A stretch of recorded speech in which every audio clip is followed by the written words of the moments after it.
پچھلے لیکچر میں آپ نے سنا تھا کہ یعنی لیکچر میں تو نہیں، اسی لیکچر میں، لیکن پچھلے رکوع کے آخر میں جو ہماری تفسیر کمپلیٹ ہوئی تھی وہ یہ کہ بادشاہ نے کیا کہا کہ یوسف اس معاملے سے اعراض کر، اور زلیخا سے کہا کہ تو اپنے جرم پہ توبہ استغفار کر، تو ہی خطا کار ہے۔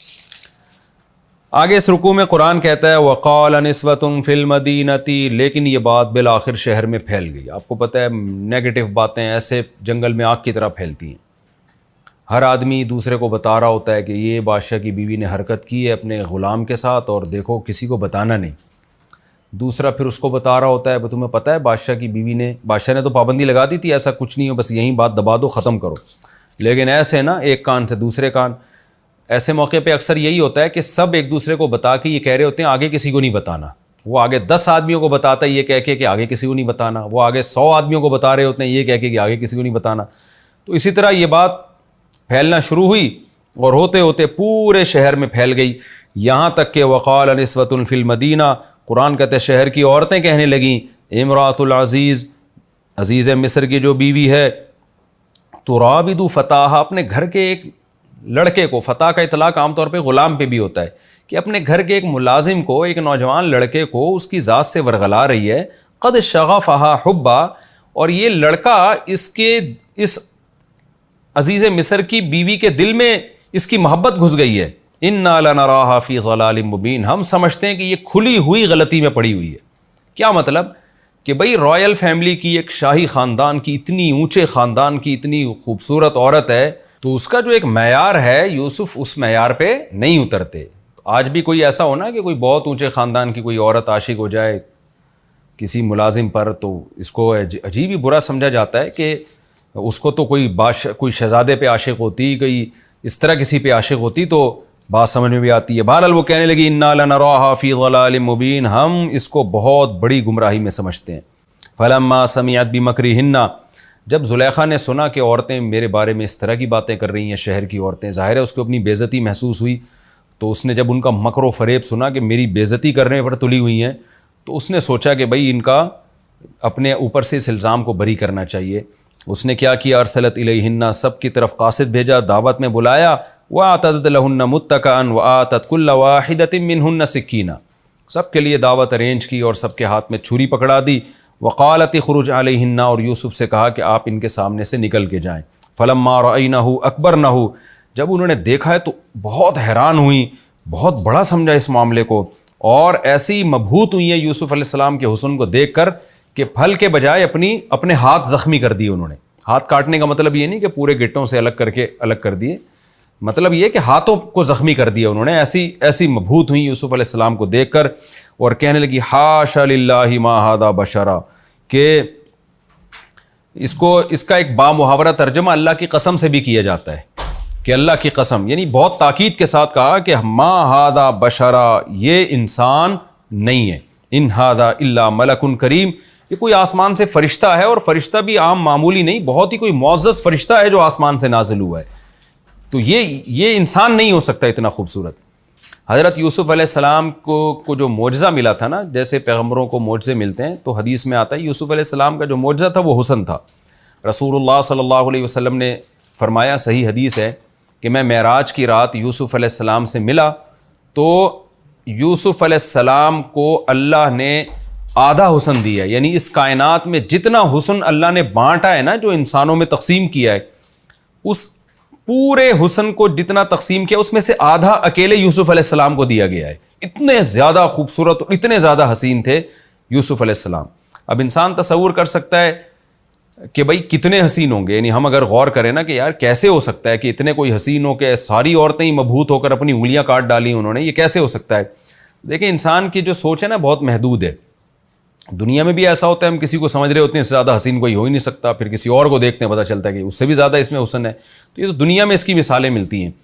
تو یہ ایک معجزے کے طور پر یوسف علیہ السلام کو اللہ نے حسن دیا تھا، تو کہنے لگی انسان نہیں ہے، یہ ایک معزز فرشتہ ہے۔ قالت فذلکن الذی لمتننی فیہ، کیسی ہوشیار تھی زلیخا، وہ پہلے یہ بھی کر سکتی تھی کہ جو عورتیں باتیں بنا رہی ہیں ان کو ایک لیٹر لکھتی کہ بھائی تم اس کو نہ دیکھو کہ وہ ملازم ہے، وہ بے انتہا حسین ہے، بے انتہا حسن و جمال اللہ نے اس کو دیا ہے، خط لکھ کے ان کو بھیج دیتی، اس کو پتا تھا کہ حسن کو الفاظ میں ڈیفائن کرنا ممکن نہیں ہوتا.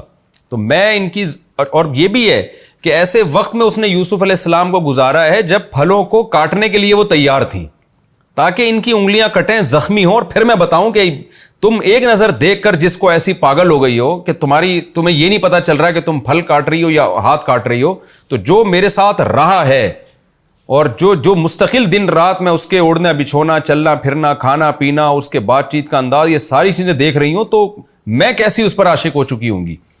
تو اس لیے ایسے موقع پہ اس نے فوراً کہا زلیخا نے، فَذَلِكُنَّ الَّذِي، یہ ہے وہ جس کے بارے میں لُمْتُنَّنِي فِيهِ، تم مجھے ملامت کر رہی تھی. تو یہ ہے وہ، یعنی بتاؤ اب ملامت کا بتاؤ کہ اب یہ ملامت بنتی ہے کہ نہیں بنتی. وَلَقَدْ رَاوَدتُّهُ عَن نَفْسِهِ، اور پھر خود اعتراف کیا کہ میں نے اس کو ورغلانے کی کوشش کی ہے، میں اس بات کا اقرار کرتی ہوں، اور گویا کہ مجھے اس میں کوئی اپنی بے عزتی محسوس نہیں ہوتی. اور فاستعصم، لیکن یہ بچ نکلا ہے. وَلَئِن لَّمْ يَفْعَلْ مَا آمُرُهُ، اور چونکہ بدنامی بھی ہو چکی تھی، بدنامی سے میری مراد یہ کہ سب میں یہ بات لیک آؤٹ ہو چکی تھی کہ یہ اس پر عاشق ہے، اور اس نے دکھا بھی دیا یوسف علیہ السلام کو کہ بھئی یہ میرا عشق جو ہے اس میں مجبور ہوں. تو اب ببانگ دوہل کہنے لگی، وَلَئِن لَّمْ يَفْعَلْ مَا آمُرُهُ، اگر اس نے میرے ساتھ وہ کام نہ کیا جس کا میں اس کو حکم دے رہی ہوں، لَيُسْجَنَنَّ، تو ضرور بالضرور اس کو جیل میں ڈال دیا جائے گا، وَلَيَكُونَ مِنَ الصَّاغِرِينَ، اور یہ ضرور ہو جائے گا رسوا لوگوں میں سے. تو یہ کتنی بڑی آزمائش تھی دیکھیں یوسف علیہ السلام کے لیے، کہ یہ پہلے سے بھی زیادہ بڑی آزمائش آ گئی یوسف علیہ السلام کے لیے. ایسے موقع پہ انسان کیا سوچتا ہے کہ یا اللہ اب تو میں مجبور ہوں، پوری زندگی کے لیے مجھے جیل میں ڈال دیں گے، میں کیسے وہاں وقت گزاروں گا، اور مجھے رسوا بھی کریں گے، میری عزت کا جنازہ نکلے گا، میں نے دین کی تبلیغ کرنی ہے، اگر میری عزت ہی ختم ہو گئی تو میں دین کی تبلیغ کیسے کر سکوں گا. 20 قسم کے بہانے ہو سکتے تھے، لیکن یوسف علیہ السلام ان میں سے کسی بھی دباؤ میں نہیں آئے، کوئی لاجک پیش نہیں کی، اور اللہ سے دعا مانگنے لگے کہ قال رب السجن احب الی مما یدعوننی الی، اے اللہ جیل مجھے زیادہ محبوب ہے اس برائی سے جس برائی کی مجھے یہ دعوت دے رہی ہیں. اور پھر اپنی عاجزی بھی ظاہر کی یوسف علیہ السلام نے. کیا مطلب، اے اللہ مجھے اس برائی سے بچا لے، بے شک مجھے جیل ہی جانا پڑے، لیکن وَإِلَّا تَصْرِفْ عَنِّي كَيْدَهُنَّ، اگر تو نے ان کے مکر و فریب کو مجھ سے دور نہ کیا، تیری توفیق شامل حال نہ ہوئی، أَصْبُ إِلَيْهِنَّ، تو میں بھی ان کی طرف مائل ہو جاؤں گا، وَأَكُن مِّنَ الْجَاهِلِينَ، اور میں بھی وہ کام کر بیٹھوں گا جو جہلا کا کام ہوتا ہے، ناسمجھی کا کام ہوتا ہے. ظاہر ہے گناہ کر کے تو کوئی بھی فائدہ حاصل نہیں ہوتا، اللہ کے غضب کو دعوت دینے والی بات ہے، تو میں وہ کام کر لوں گا جو عالموں کا کام نہیں ہوتا، جو اللہ کی معرفت جاننے والے ہوتے ہیں ان کا کام نہیں ہوتا، جو اللہ کی معرفت سے جاہل ہوتے ہیں ان کا کام ہوتا ہے، تو میں بھی وہ کر لوں گا. یہ یوسف علیہ السلام کی تواضع تھی کہ بچنے کی کوشش بھی کر رہے ہیں مگر ساتھ ساتھ اللہ سے دعا بھی مانگ رہے ہیں. اور یہ بھی ہمیں پتہ چلتا ہے کہ اب صرف زلیخا ان کو گناہ کی دعوت نہیں دے رہی، بلکہ وہ تمام عورتیں مل کے اس حضرت یوسف پہ دباؤ ڈال رہی تھیں کہ تم یعنی معاذ اللہ جو زلیخا کی ایک حرام خواہش ہے اس کو پوری کرو. یہ اس لیے کہ اس سے انسان پر دباؤ اور زیادہ بڑھ جاتا ہے. اس سے زیادہ پریشر کسی پر زنا کا ڈالا نہیں جا سکتا کہ ایک طرف اتنی حسین ترین عورت ہو اور دوسری طرف یوسف علیہ السلام جو بالکل جوانی کی دہلیز پہ قدم رکھے ہیں وہ ہوں، دباؤ بھی بہت زیادہ اور برائی نہ کرنے کی صورت میں دھمکیاں بہت زیادہ. ایسی صورت میں بھی یوسف علیہ السلام نے اس گناہ کو اپنے لیے حلال نہیں سمجھا. تو ہمیں سوچنا چاہیے کہ ہم کہاں کھڑے ہوئے ہیں، ہم معمولی سی باتوں پہ گناہ کو اور برائی کو اپنے لیے کیسے حلال کر لیتے ہیں. تو اور پھر یوسف علیہ السلام اللہ سے دعائیں بھی مانگ رہے ہیں. فاستجاب له ربه فصرف عنه كيدهن، اللہ کہتے ہیں ہم نے یوسف کی دعا کو قبول کیا اور ان کی تدبیروں کو یوسف سے دور کر دیا، یعنی یوسف کو برائی سے بچا لیا، توفیق دی یوسف علیہ السلام کو برائی سے بچنے کی. کیوں؟ انہ هو السمیع العلیم، اللہ خوب سننے والا اور جاننے والا ہے، وہ اپنے بندوں کی دعاؤں کو سنتا ہے. ثم بدا لهم من بعد ما رأوا الآیات، لیکن کیا ہوا کہ جو شاہی محل کے لوگ تھے، عورتیں تھیں، انہوں نے کچھ ایسی نشانیاں دیکھیں جس کے بعد ان کے لیے یہ بات ظاہر ہو گئی کہ ان کو جیل میں ہی ڈالنا پڑے گا. وہ نشانیاں علماء نے یہ بیان کی ہیں کہ بات چونکہ پھیل چکی تھی اور اب سب کو تو نہیں پورے مصر کو لا کے زلیخا یوسف علیہ السلام کی زیارت کرا سکتی تھی نا کہ دیکھو کتنے حسین ہیں، میں مجبور ہوں. چند بڑی عورتوں کو تو لا کے اس نے زیارت کرا دی، لیکن پورے مصر میں زلیخا کی بدنامی ہونے لگی کہ یہ اپنے غلام پہ عاشق ہو گئی ہے اور برائی کی دعوت دے رہی ہے.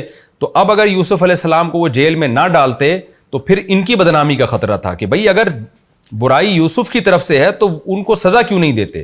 تو بالآخر وہ مجبور ہو گئے یوسف علیہ السلام کو سزا دینے پر کہ اب ہمارے پاس یوسف کو جیل میں ڈالنے کے علاوہ کوئی آپشن نہیں ہے، کیونکہ اگر ہم آپ کو جیل میں نہیں ڈالتے تو پھر ہماری بدنامی ہے کہ بھئی ایک بندہ اگر بے قصور ہے تو اس کو جیل میں تم نے کیوں نہیں ڈالا۔ تو اس لیے ان کے بعد یہ نشانی ظاہر ہوئی، یعنی یوسف علیہ السلام اگر قصوروار نہیں ہیں تو پھر ہم ان کو جیل میں کیوں نہیں ڈالتے؟ تو ان کو قصوروار ثابت کرنے کے لیے ان کو بالآخر اپنی بدنامی سے بچنے کے لیے ان کو جیل میں ڈالنا پڑا۔ ثم بدا لهم من بعد ما رأوا الآیات لیسجننہ، کہ ہم ان کو ضرور بھی ضرور جیل میں ڈالیں گے حتیٰ حین، ایک ٹائم تک کے لیے، تاکہ یہ معاملہ دب جائے اور لوگوں میں یہ شو ہو جائے کہ بھئی کیس چلا تھا، مقدمہ چلا تھا اور یوسف علیہ السلام مجرم ہونا ثابت ہو گئے تھے اور ان کو جیل میں ڈال دیا گیا تھا، تاکہ ان کی عزت خراب ہو، ہماری جو رائل فیملی کی عزت ہے اس پہ آنچ نہ آئے، اور بالآخر اس بیس پہ ان کو جیل میں ڈال دیا گیا۔ یہ ہمارا رکوع کمپلیٹ ہوا۔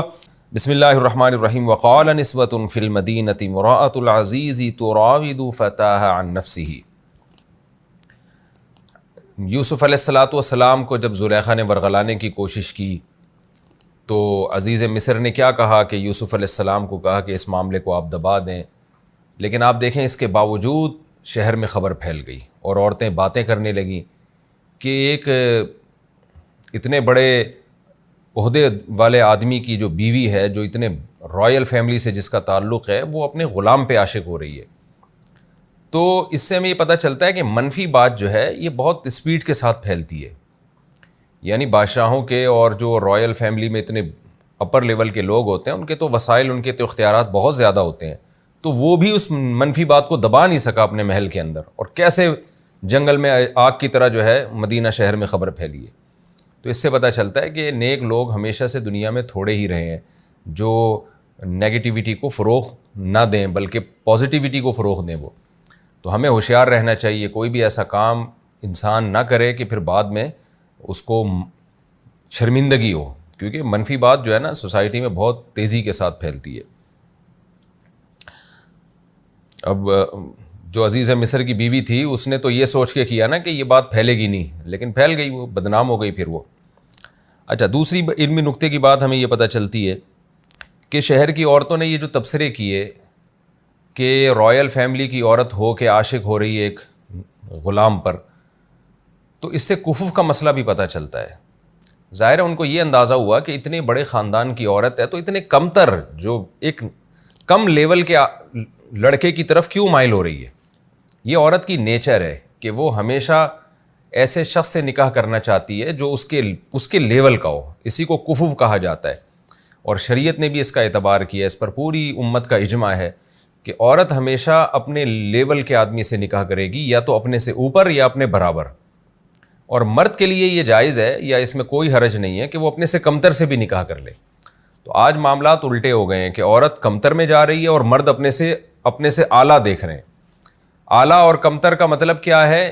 فقہاء نے بیان کیا ہے یہ قرآن و سنت ہی کی روشنی میں، اور اس پہ چاروں فقہ کا اتفاق ہے، حنفی، مالکی، شافعی، حنبلی، کہ عرف کے لحاظ سے یہ دیکھا جائے گا کہ مرد عورت کا ہم پلہ بھی ہے یا نہیں ہے، اور عرف میں موٹی موٹی 6 چیزیں ہوتی ہیں کہ مذہب دیکھا جائے گا، دین دیکھا جائے گا، دین سے مراد اسلام ہے، تو عورت بھی یعنی عورت مسلم ہے تو مرد بھی باپ دادا سے مسلم خاندان سے چلا آ رہا ہو، اور عورت اگر دیندار ہے تو مرد بھی دیندار ہو، پھر عورت اگر مالدار گھرانے سے ہے تو تیسری چیز یہ ہے کہ مرد بھی مالدار، اسی کے لیول کا مالدار ہو، اور چوتھی چیز جو ہے نسب ہے، خاندان ہے، اور اس طرح اور بھی بہت ساری چیزیں ہیں، یعنی یہ وہ 6 چیزیں تو وہ ہیں جو بالکل موٹی موٹی ہیں۔ اس کے علاوہ یہ بھی ہے کہ کوئی بہت ذہین لڑکی ہے تو کوئی بالکل ہی پرلے درجے کا احمق لڑکا اس کا ہم پلہ اور کفو نہیں ہو سکتا۔ کوئی بہت زیادہ ایجوکیٹڈ ہے یا کسی اچھے پیشے سے اس کے باپ کا تعلق ہے جس کو ایک اپر لیول کا پیشہ سمجھا جاتا ہے، اور لڑکا جو ہے کسی ایسے پیشے سے اس کا تعلق ہے جو ایک لو سمجھا جاتا ہے، تو یہ بھی کفو نہیں ہے۔ تو اس میں دنیا کی چیزیں بھی دیکھی جائیں گی، اخروی لحاظ سے بھی دیکھا جائے گا۔ وجہ اس کی ہے کہ عورت نے شوہر کے ماتحت بننا ہوتا ہے، تو جو ماتحت ہوتی ہے نا وہ چاہتی ہے کہ میرا میاں میرے برابر کا، یہ میرے جوڑ کا، یہ مجھ سے اوپر کا ہو۔ تو ہمارے ہاں جو تعدد زوجات کا رواج ختم ہو گیا نا، ایک مرد ایک سے زیادہ بیویاں رکھنا چھوڑ دی ہیں، اس کا نقصان یہ ہوا کہ عورت کی ویلیو گر گئی ہے۔ تو اب خواتین غیر کفو میں جا رہی ہیں، ایک پی ایچ ڈی لڑکی، ایک ماسٹر کی ہوئی لڑکی، وہ آٹھویں کلاس سے بھاگے ویسے شادی کر رہی ہے. تو یہ بھی ایک عجیب سی بات ہے نا، یہ اس کے جوڑ کا نہیں ہے. تو یہ بھی یہاں سے آپ ایک علمی نقطے کی بات یہ بھی ہے کہ پورے شہر کی عورتوں نے کہا کہ بھائی وہ بادشاہ کی رائل فیملی میں ایک عورت اتنی اونچے خاندان کی ہے، وہ اپنا اسٹیٹس تو دیکھے نا. تو اس کے برعکس اگر ہو جائے تو پھر کچھ نہیں ہے، لیکن عورت کے معاملے میں یہی دیکھا جائے گا کہ وہ اپنے لیول یا اپنے سے اونچے سے نکاح کرے. یوسف علیہ السلام تو اس کے لیول سے بہت اونچے تھے، لیکن ان عورتوں نے اعتراض اس لیے کیا کہ وہ تو ان کو نہیں پتا تھا یہ پیغمبر ہیں اور یہ اتنے اونچے خاندان کے ہیں، تو اس لیے ان کو اعتراض ہوا. لیکن فی نفسی ہی اعتراض درست ہے، فی نفسی ہی. حضرت یوسف کی شخصیت کو اگر ہم نہ بیچ میں لے کر آئیں تو نارملی یہ اعتراض درست ہے، لیکن آج کل اس کا خیال نہیں کیا جاتا. تیسرا ہمیں نقطے کی بات یہ بھی پتہ چلتی ہے کہ بعض دفعہ آپ جب کوئی کسی اعتراض کا جواب دینا ہو نا، تو زبان سے جب اعتراض کا جواب دیا جائے تو وہ جواب مزیدار نہیں ہوتا، وہ اثر انداز نہیں ہوتا. لیکن جب کوئی عمل کرا کے آپ کسی کو کسی بات کا جواب دیتے ہیں تو وہ زیادہ مؤثر ہوتا ہے. جیسے زلیخا نے یہ نہیں کیا کہ ان عورتوں کو جا کے جواب دینا شروع کر دیا کہ وہ بہت خوبصورت ہیں یوسف علیہ السلام اور بڑے اٹریکٹیو ہیں، نہ پورا ایک ماحول ارینج کیا اور پھر یوسف علیہ السلام کو سامنے لے کر آئی. ہمارے پیغمبر صلی اللہ علیہ وسلم کی احادیث میں بھی اس کا تذکرہ ملتا ہے. آپ صلی اللہ علیہ وسلم نے کوئی عمل کرایا، جیسے آپ صلی اللہ علیہ وسلم نے دنیا کی حقیقت کو بیان کرنے کے لیے ایک بکری کا مرا ہوا بچہ مردہ، اس کی طرف آپ صلی اللہ علیہ وسلم نے اشارہ کیا اور فرمایا بتاؤ تم میں سے کون ہے جو 1 یا 2 درہم میں اس کو خریدے گا. صحابہ نے کہا یہ مردار بدبودار، اس کو تو مفت میں بھی کوئی لینے کے لیے تیار نہیں ہے. تو آپ نے کیا فرمایا، دنیا کی حقیقت اللہ کی نظر میں اس سے بھی کمتر ہے. تو یہ ایک نیچرل وے آف ٹیچنگ ہے کہ آپ ایسے طریقے سے اپنا پیغام کنوے کریں، اپنا پیغام پہنچائیں لوگوں تک کہ وہ ان کے دلوں میں راسخ ہو جائے. تو پریکٹیکلی کر کے جب کوئی چیز دکھائی جاتی ہے تو اس کا اثر لوگوں پہ زیادہ ہوتا ہے. تو ہمیں اپنے بچوں کو، اپنے شاگردوں کو تعلیم دینے میں، کوئی میسج سمجھانے میں اسی طرز تعلیم کا خیال کرنا چاہیے. اور ایک اہم بات یہ پتہ چلتی ہے کہ یوسف علیہ السلام پر کتنا دباؤ تھا، کتنا دباؤ، کہ زنا نہ کرنے کی صورت میں بدنامی کا خطرہ، جیل جانے کا خطرہ. اس زمانے کے جیل بڑے خطرناک تھے. اور کرنے کی صورت میں خواہش بھی پوری ہوگی، اور جو ایک انسان کی نیچر ہے، جو مرد کی ایک نیچر ہے، اور عزت بھی ملے گی. یعنی زنا کرانے والی تمام محرکات موجود تھے اور زنا سے روکنے والے کا ایک محرک بھی موجود نہیں تھا. اتنی سختی کے باوجود بھی یوسف علیہ السلام کیا کہہ رہے ہیں، اللہ مجھے جیل زیادہ محبوب ہے اس گناہ سے جس کی طرف یہ عورتیں مجھے دعوت دے رہی ہیں. تو اس سے ہم جیسے لوگوں کو عبرت حاصل کرنی چاہیے کہ آج بات بات پہ بد نظری اور گناہ کو ہم اپنے لیے کتنے آرام سے حلال سمجھ لیتے ہیں اور اپنے آپ کو کیا کہتے ہیں، مجبور ہیں. کتنے لوگ سودی بینکوں میں مینیجر بنے ہوئے ہیں، لاکھوں روپے ان کی تنخواہیں ہیں، ان سے جب کہا جاتا ہے کہ یہ حرام ہے تو کیا کہتے ہیں، بھائی یہ مجبور ہیں، اس غربت اور مہنگائی میں ہمارا گزارا نہیں ہوتا. کتنے لوگ ہیں جو بد نظری کرتے ہیں، ان کو جب سمجھایا جائے بھائی یہ حرام ہے، اللہ نے نظر جھکانے کا حکم دیا، وہ کہتے ہیں یار ہم مجبور ہیں، ہم سے برداشت ہی نہیں ہوتا. تو ہر گناہ کو ہم نے حلال کر لیا ہے اپنے لیے، چھوٹی چھوٹی مجبوریاں پیش کر کے. مکس گیدرنگ ہے، ناچ گانا ہے شادی میں، جب منع کیا جاتا ہے بھائی شادی میں مت جاؤ، یہ ناجائز ہے، لوگ کیا کہتے ہیں یار ہم مجبور ہیں، رشتہ دار ہم سے ناراض ہو جائیں گے، مسائل کھڑے ہو جائیں گے ہمارے لیے. تو آج ہم نے معمولی آزار کو، معمولی چھوٹی چھوٹی باتوں کو اتنا بڑا بنا لیا ہے. جیسے قرآن میں آتا ہے نا، وَمِنَ النَّاسِ، لوگوں میں بعض ایسے ہیں، سورہ عنکبوت میں ہے کہ جو اللہ پر ایمان لے کر آتے ہیں اور جعل فتنۃ الناس کعذاب اللہ، اور جب ایمان اور عمل صالح پر ان کو تھوڑی سی آزمائش آتی ہے تو وہ اس کو اللہ کا عذاب سمجھنے لگتے ہیں، چھوٹی سی بات کو بھی رائی کا پہاڑ بنا دیتے ہیں وہ. تو اس لیے ہمیں یوسف علیہ السلام کے اس واقعے سے سبق حاصل کرنا چاہیے کہ یہ ہمارے آزار عند اللہ مقبول نہیں ہے. یوسف علیہ السلام سے زیادہ کوئی اس وقت معذور نہیں تھا کہ جب عزت جانے کا بھی خطرہ اور جیل جانے کا خطرہ اور ذہنی دباؤ اتنا اور بھرپور جوانی ہے، اور پیغمبروں میں جو اللہ نے قوت رکھی ہوتی ہے وہ والی قوت ہے. ان تمام باتوں کے بارے میں اس کے سب کے باوجود وہ کہتے ہیں اللہ مجھے جیل زیادہ محبوب ہے. یہی ہمارا بھی جذبہ ہونا چاہیے. اور جب ہمارا گناہ سے بچنے کا یہ والا جذبہ ہوگا تو پھر حدیث میں آتا ہے رسول اللہ صلی اللہ علیہ وسلم نے فرمایا ذاق طعم الایمان من رضی باللہ ربا وبالاسلام دینا وبی محمد صلی اللہ علیہ وسلم نبیا. وہ شخص ایمان کی مٹھاس چکھ لے گا جو اس پر راضی ہو گیا کہ میرا رب اللہ ہے, میرے پیغمبر محمد صلی اللہ علیہ وسلم ہے اور میرا مذہب اسلام ہے. اس پہ ڈٹ جائے بس وہ کہ اب میں جو اسلام کے حکام ہے اس سے آگے پیچھے نہیں ہوں گا. تو آپ نے فرمایا اس کو دنیا میں اسلام کی مٹھاس محسوس ہوگی, اور جو بیچ میں لٹکا ہوا زندگی گزارتا ہے کبھی ادھر کبھی ادھر, اس کو اسلام کی مٹھاس محسوس نہیں ہوتی. تو یوسف علیہ السلام کے اس گناہ سے بچنے کے اس جذبے میں ہمارے لیے بھی بہت زیادہ عبرت کا سامان ہے. ہمارے لیے جو آزار ہم جن عذروں کی, لڑکیاں شرعی پردہ نہیں کرتیں کہ والدین ناراض ہو جائیں گے اور سسرال ناراض ہو جائے گا یا شادی میں مشکلات کھڑی ہو جائیں گی, تو یہ کوئی عذر نہیں. اللہ کا حکم سب سے پہلے جیسے کہ یوسف علیہ السلام نے اس پر عمل کیا. چوتھی بات ہمیں یہ پتہ چلتی ہے کہ یوسف علیہ السلام گناہ سے بچنے کے لیے اپنی ذات پر اعتماد نہیں کر رہے. محض گناہ سے بچنے کی کوشش تو اتنی ہے کہ جیسے دروازوں کی طرف بھاگنا شروع کر دیا, اور یہاں بھی جب دباؤ ڈالا جا رہا ہے بچ رہے ہیں, لیکن دعائیں اللہ سے مانگ رہے ہیں, توفیق اللہ سے مانگ رہے ہیں تاکہ دل میں کبر پیدا نہ ہو. اور کیا کہہ رہے ہیں کہ اے اللہ جیل مجھے زیادہ محبوب ہے اس گناہ سے جس کی طرف مجھے دعوت دے رہی ہیں.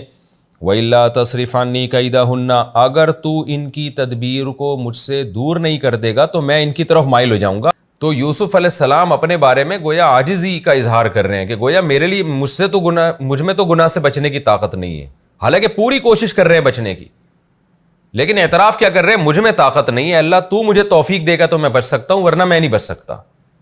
آج کیا ہو رہا ہے, آج نہ تو اللہ سے دعا مانگتے ہیں اور اپنے بارے میں یہ فرض کر کے بیٹھے ہوئے ہیں کہ میں تو بہت پاورفل ہوں, اور پھر گناہ سے بچنے کے اسباب بھی اختیار نہیں کر رہے ہوتے.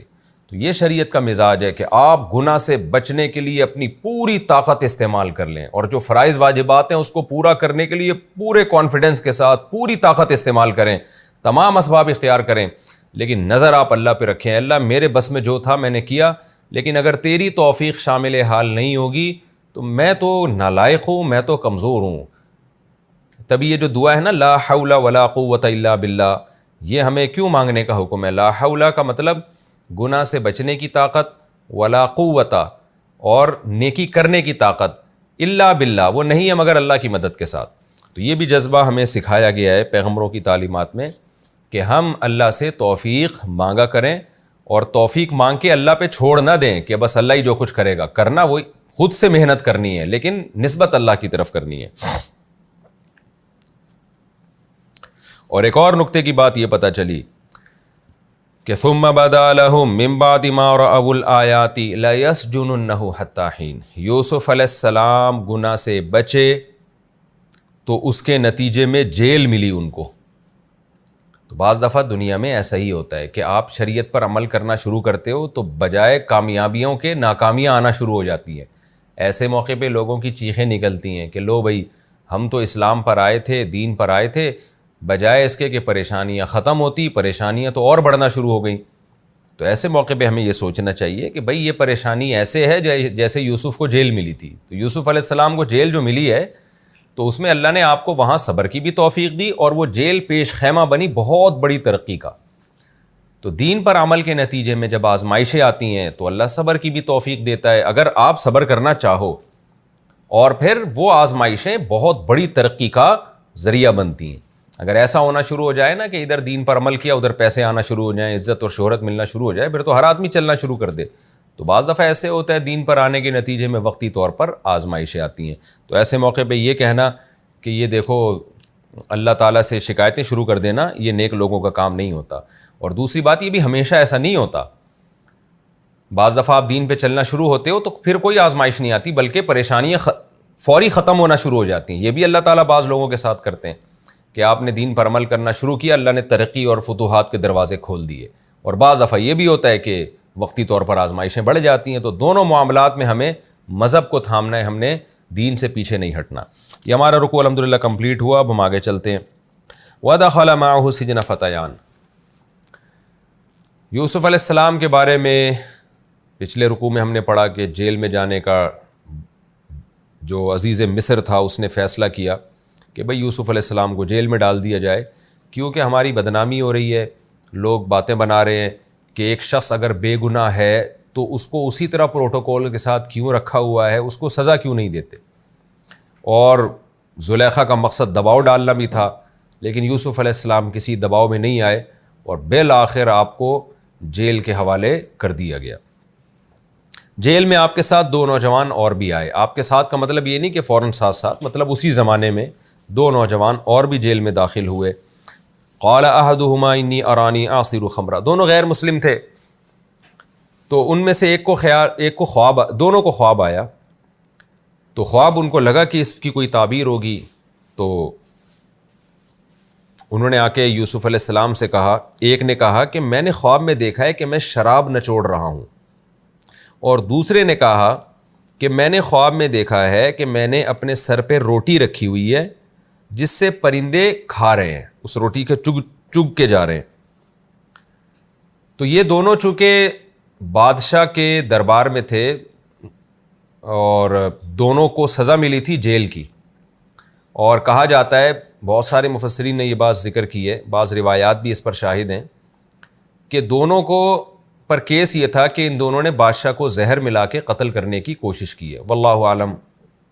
بہرحال ظاہر ہے کوئی کیس تھا، بادشاہ کے خاص قریبی لوگ تھے یہ، ایک بادشاہ کو شراب پلاتا تھا، ایک بادشاہ کے لیے روٹی پکایا کرتا تھا، تو ظاہر ہے اتنے قریبی لوگوں کو جب سزا ہوتی ہے، اور پھر کیس چل رہا تھا ان دونوں کے اوپر کہ کس کو رہائی ملے گی اور کس کو سزا ملے گی، یا دونوں کو لٹکایا جائے گا یا دونوں کو رہا کیا جائے گا، یہ کیس چل رہا تھا۔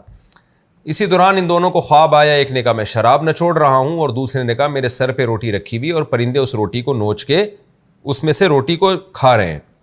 نبینا بتاویلہ، ان دونوں کو خیال آیا کہ اس خواب کی کوئی تعبیر ہوگی، اور یہ یوسف علیہ السلام کے پاس آئے اور کہنے لگے آپ ہمیں اس کی تعبیر بتائیں، انا نراک من المحسنین، ہم سمجھتے ہیں کہ آپ اچھے لوگوں میں سے ہیں، انا نراک من المحسنین، ہم آپ کو نیک سمجھتے ہیں۔ تو یہ انہوں نے کیوں کہا ہم آپ کو نیک سمجھتے ہیں؟ اس لیے کہ اگرچہ وہ دونوں غیر مسلم تھے، لیکن انہوں نے یوسف علیہ السلام کو دیکھا کہ وہ کتنا عرصہ ہم نے ان کے ساتھ جیل میں گزاری، ان کی عبادت دیکھی، ان کا تقوی دیکھا، ان کی طہارت دیکھی، کیونکہ غیر مسلموں میں پہلے تو صفائی کا کوئی نظام ہی نہیں تھا نا، تو ان کی صفائی ستھرائی دیکھی، ان کے بات کرنے کا انداز دیکھا، دعائیں مانگنا دیکھا، یہ سب چیزیں دیکھ کے چاہے وہ غیر مسلم بھی ہو، بہرحال ان چیزوں سے متاثر ہوتا ہے کہ اس شخص کا اپنے رب کے ساتھ بڑا گہرا تعلق ہے۔ آج بھی ہمیں لوگ بتاتے ہیں یورپ میں، آسٹریلیا میں، آپ اگر نماز پڑھ رہے ہو تو بہت سے گورے اپریشیٹ کرتے ہیں۔ ہمارے ایک دوست نے بتایا کہ میں نماز پڑھ رہا تھا تو ایک گورے نے میری بڑی تعریف کی اور کہا کہ ہم لوگوں نے تو اپنا مذہب بالکل چھوڑ دیا ہے، چلو تمہارے اندر یہ تو ہے نا کہ جس مذہب کو تم مانتے ہو اس کو فالو تو کر رہے ہو۔ تو یہ ایک انسان کی نیچر ہے کہ جب بھی کسی کو اچھا عمل کرتا ہوا دیکھتا ہے تو اس کی طرف دل مائل ہوتا ہے، اور ایسے موقع پہ پھر اسی طرح کے لوگوں سے تعبیریں بھی پوچھی جاتی ہیں۔ تو آئے، انہوں نے کہا ہم سمجھتے ہیں کہ آپ نیک آدمی ہیں۔ قال لا یأتیکما طعام، یوسف علیہ السلام نے ان کو فوراً تعبیر نہیں بتائی، بلکہ یوسف علیہ السلام کو موقع مل گیا کہ اب یہ دونوں میرے محتاج بن کے میرے سامنے آئے ہیں، انہوں نے میری نیکی کا بھی اعتراف کیا، اور اب یہ مجھ پہ ڈیپینڈ کر رہے ہیں کہ میں کیا تعبیر بتاتا ہوں۔ ان کے سوال یہ سمجھنے کہ ان کے سوال کا جواب میرے پاس ہے، تو اب گویا ایک طرح سے یہ مجبور ہو گئے ہیں۔ تو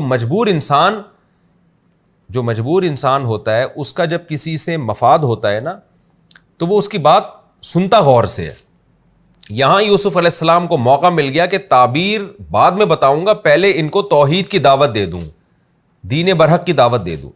کیسی زبردست حکمت کی بات ہے، دیکھیں یہ اس سے ہمیں کیا پتہ چلتا ہے کہ اتنا عرصہ ایسا لگتا ہے یوسف علیہ السلام نے ان کو دعوت نہیں دی تھی دین کی۔ وجہ اس کی یہ تھی کہ وہ جانتے تھے کہ یہ سیریس نہیں ہوں گے بلکہ رد کر دیں گے، ضد میں آ جائیں گے۔ موقع تلاش کر رہے تھے یوسف علیہ السلام کہ کب میں ان کو دین کی دعوت دوں، تو یہ بہترین موقع تھا۔ اچھا پہلے اگر تعبیر بتا دیتے پھر دین کی دعوت دیتے وہ بھی اثر نہیں کرتی، اس لیے کہ ان کی ضرورت تو پوری ہو گئی نا، وہ تھوڑی غور سے بات سنیں گے۔ تو کہتے ہیں نا ہولڈ کر کے رکھا ہے ان کو۔ جب آپ کسی کی ضرورت پوری کر رہے ہوتے ہیں نا تو جب تک آپ اس کو لٹکانا چاہیں، روکنا چاہیں، ہولڈ کرنا چاہیں وہ رہے گا، اس دوران آپ جو بھی اس کو بتاتے رہیں گے وہ غور سے سنے گا۔ تو یوسف علیہ السلام نے دیکھا بہترین موقع ہے دعوت کا، تو یوسف علیہ السلام نے یہاں ان کے خواب کی تعبیر کو ڈیلے کیا اور اس دوران دین برحق کی دعوت دینا شروع کر دی۔ اچھا، دین برحق کی دعوت دینے کے لیے سب سے پہلے اپنا انٹروڈکشن کروایا۔ بعض دفعہ انسان اپنا تعارف اس لیے کرواتا ہے کہ تاکہ سننے والا بات کو غور سے سنے۔ دیکھیں، میڈیکل سائنس کی بات اگر آپ کر رہے ہیں صحت کے حوالے سے، تو لوگ کیا کہتے ہیں، کوئی بھی ڈاکٹر اگر بات کر رہے ہیں میڈیکل سائنس کی تو سب سے پہلے اپنا انٹروڈکشن کرواتا ہے کہ میں معمولی ڈاکٹر نہیں ہوں، میں نے یہاں سے ڈگری حاصل کی ہے، تاکہ لوگ اس کی بات غور سے سنیں۔ ایسے ہی کوئی بھی اٹھ کے میڈیکل سائنس کی باتیں کرنا شروع کر دے، لوگ تھوڑی اس پہ کان دھرتے ہیں۔ کوئی بھی شخص جو ہے وہ جب اپنی قابلیت بتاتا ہے تو اس شعبے سے متعلق پھر اس کی بات غور سے سنی جاتی ہے۔ تو یہاں بھی یوسف علیہ السلام نے سب سے پہلے اپنے نبوت کی دلیل دی کہ میں جو تم سے بات کرنے جا رہا ہوں، یہ بات صرف میرا ایک تجزیہ نہیں ہے کہ تم اس کو جیسے لوگوں کے مختلف کانسیپٹ ہوتے ہیں، نظریات ہوتے ہیں، اور لوگوں کے پاس اس کی دلیل ہوتی ہے، ہر ایک کی اپنی اپنی دلیل ہوتی ہے، کوئی دوسرے کی دلیل سنتا ہے پھر اس پہ رد کرتا ہے، اپنی دلیل پیش کرتا ہے، جو ایک عام ڈیبیٹ کا طریقہ ہے۔ میں ذرا اس سے ہٹ کے تمہیں بتاؤں کہ میں اللہ کا سلیکٹڈ پیغمبر ہوں، اور ظاہر ہے میں جو کچھ کہوں گا وہ اللہ کی طرف سے ہوگا، میری اپنی بات کچھ نہیں ہوگی۔ تو اپنے آپ کو یہ ثابت کرنے کے لیے کہ میں اللہ کا پیغمبر ہوں اور میں تم سے وہ بات کروں گا ہی نہیں جو واقعے کے خلاف ہوگی، کیونکہ ظاہر ہے اللہ تو غلط نہیں کہہ سکتا، تو یہ ثابت کرنے کے لیے یوسف علیہ السلام نے سب سے پہلے اپنے معجزے پیش کرنا شروع کر دیے۔ اور وہ معجزے کیا؟ انہوں نے بتایا کہ دیکھو، تم نے بارہا یہ بات نوٹ کی ہے کہ جیل میں جب بھی ہم سب کے لیے کھانا آنے والا ہوتا تھا، میں پہلے بتا دیا کرتا تھا کہ آج یہ پکے گا، آج یہ پکے گا، آج یہ کھانا آئے گا، اور جو میں بتاتا تھا وہی کھانا آ رہا ہوتا تھا۔ اس وقت تو تم لوگوں نے اس کی طرف زیادہ توجہ نہیں دی، لیکن آج میں بتا رہا ہوں کہ ایسا کیوں ہوتا تھا۔ ذالک مما علمنی ربی، یہ اس علم کی وجہ سے جو میرے رب نے مجھے دیا۔ وہ علم سے مراد ہے وحی، تو میرا رب وحی کے ذریعے مجھے بتاتا ہے، یہ میں خود سے نہیں فیصلہ کرتا، یہ خدا سے میرا لنک ہے، تعلق ہے۔ اللہ مجھے بتاتا تھا کہ ان کو بتا دو کہ آج یہ کھانا آئے گا، کل یہ کھانا آئے گا، تو یہ وحی ہے۔ تو مجھ پر وحی نازل ہوتی ہے اللہ کی طرف سے، میں اللہ کا نمائندہ ہوں زمین پر، مجھ پر آسمان سے وحی آتی ہے، اس وحی کے ذریعے میں بتاتا ہوں، ورنہ میرا کسی سے یہاں رابطہ نہیں ہے۔ اس زمانے میں تو ظاہر ہے فون اور یہ سب چیزیں، موبائل، یہ سب تو ناممکنات میں سے تھیں، تو کوئی رابطہ نہیں، میں تمہارے سامنے بیٹھا ہوتا ہوں، 24 گھنٹے تمہارے ساتھ موجود ہوں، اور میں تمہیں پہلے سے بتا دیا کرتا تھا کہ دوپہر کھانے میں یہ چیز آئے گی اور رات کھانے میں یہ چیز آئے گی۔